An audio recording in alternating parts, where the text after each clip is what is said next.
A data center's the brains of the internet. The engine of the internet. It is a giant building with a lot of power, a lot of cooling, and a lot of computers. It's row upon row upon row of machines, all working together to provide the services that make Google function. I love building and operating data centers. I'm Joe Cava, Vice President of Data Centers at Google.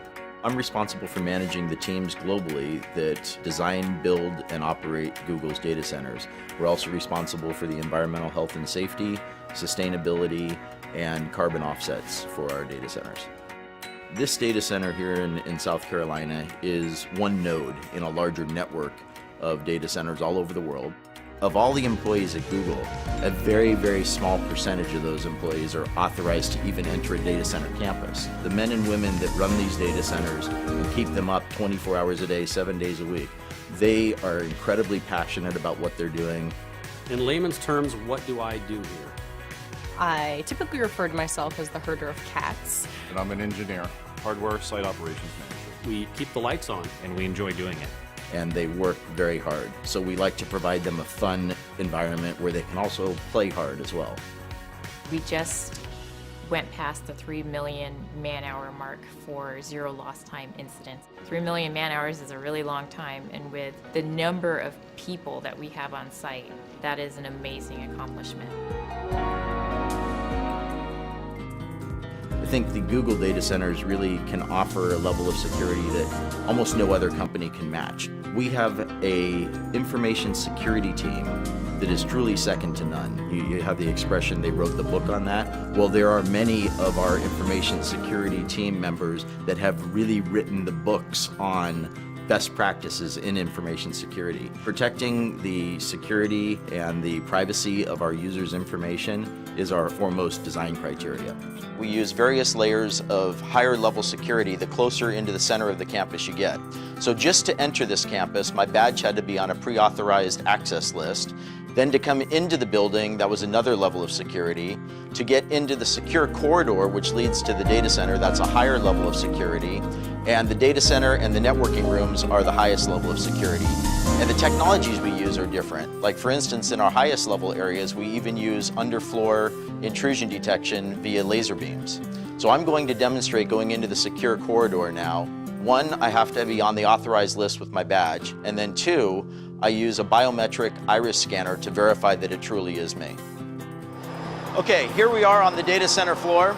The first thing that I notice is that it's a little warm in here. It's about 80 degrees Fahrenheit. Google runs our data centers warmer than most because it helps with the efficiency.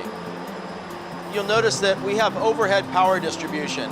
Coming from the outside yard, we bring in the high voltage power, distribute across the bus bars to all of the customized bus taps that are basically plugs where we plug in all the extension cords. All of our racks don't really look like a traditional server rack.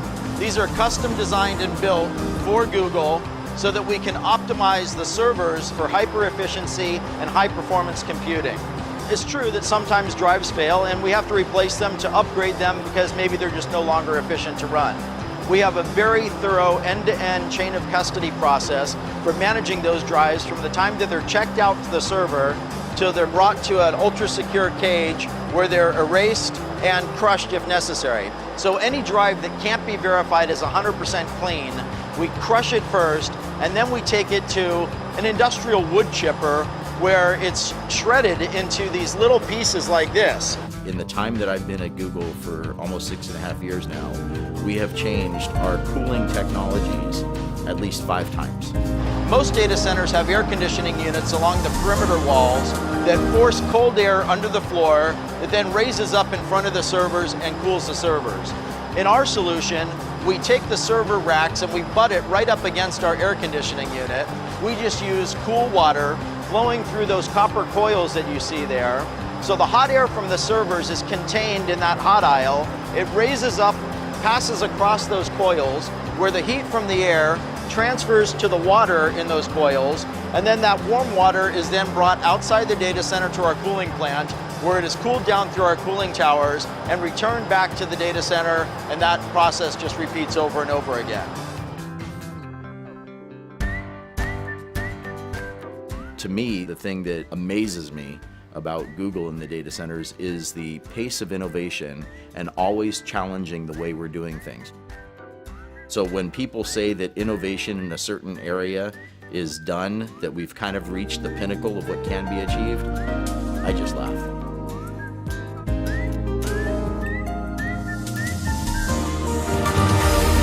We can do anything together if we just try.